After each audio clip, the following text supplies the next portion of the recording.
বাড়ি ভর্তি নারকেলের ছোবড়া ও আঁশের স্তূপ, এগুলি বাহারি পণ্য তৈরির কাঁচামাল, যা কোটি কোটি টাকায় বিক্রি হয় দেশে বিদেশে। ছোবড়া ও আঁশের মতো ফেলনা উপকরণ দিয়ে তৈরি হচ্ছে বাবুই পাখির বাসা। পাশাপাশি কাঠ, সুতির কাপড় ও সুতা ব্যবহার করে বানানো হয় বিড়ালের খেলনা, দোলনা। নারকেলের আঁশের জুতা সহ অন্তত 50 থেকে 60 প্রকারের পণ্য তৈরি করা হয় এই কারখানায়। বাগেরহাট শহরের বাসাবাটি এলাকায় নিজ বাড়িতে এমন পণ্যের কারখানা তৈরি করে সাড়া ফেলেছেন রোজি আহমেদ। তার কারখানায় কাজ করেন অন্তত 80 জন নারী। সপ্তাহে 3 থেকে 5,000 টাকা পর্যন্ত আয় করছেন তারা। নিরিবিলি পরিবেশে কাজ করতে পেরে খুশি এই নারীরা।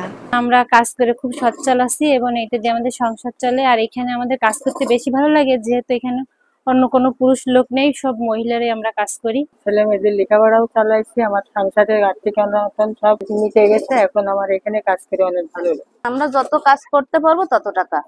আমাকে 3,000ও পরে, 3500ও পরে, আমাকে হলো হাতের পরে হলো কাজ। এখানে বিড়ালের বাসা, পাখির বাসা, বিড়ালের বিভিন্ন ধরনের খেলনা, কুকুরের খেলনা ইত্যাদি তৈরি হয়। আমরা এগুলো তৈরি করে অনেক আনন্দ বোধ করি। আমাদের তৈরি এই পণ্য বিদেশে যায়, এজন্য আমরা খুবই আনন্দিত। করোনার সময় যখন অনেক ব্যবসা প্রতিষ্ঠান বন্ধ হয়ে যাচ্ছিল, তখনই সামাজিক যোগাযোগ মাধ্যমে পেজ খুলে পণ্য বিক্রি শুরু করেন রোজি আহমেদ। শুরুতে নিজ হাতে তৈরি নারকেলের আঁশের মাজনি বিক্রি করেন। এরপরই একটি বেসরকারি উন্নয়ন সংস্থা থেকে 1000 পাখির বাসা তৈরির অর্ডার পান তিনি। তার সুনাম ছড়িয়ে পড়ে দেশে বিদেশে। এরপর থেকে একের পর এক নতুন পণ্যের কার্যাদেশ পাচ্ছেন তিনি।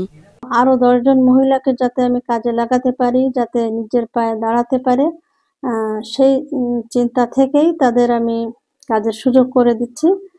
এটা যদি আমি আরো বাড়াতে পারি তাহলে আরো অনেক মহিলার কর্মসংস্থান হবে। এ ধরনের উদ্যোগে নানা সহযোগিতা দেওয়া হয় বলে জানান এই কর্মকর্তা। এই ধরনের উদ্যোগের ক্ষেত্রে বেসিক জেলা কার্যালয় বাগেরহাট সবসময় তাদের সাথে আছে এবং এই ধরনের উদ্যোগ যদি নতুন কেউ নিতে চায় সেক্ষেত্রেও বেসিক বাগেরহাট তাদেরকে বিভিন্ন ধরনের পরামর্শ, প্রশিক্ষণ এবং যদি আর্থিক সহায়তার প্রয়োজন হয় সেক্ষেত্রে আমরা ঋণ সুবিধাও প্রদান করে থাকি। নারীদের কর্মসংস্থান সৃষ্টি ও অর্গানিক পণ্য সাফল্যের জন্য বাংলাদেশ ব্যাংক নারী উদ্যোক্তা সম্মাননা পেয়েছেন Rosy Ahmed. Desk report, star news.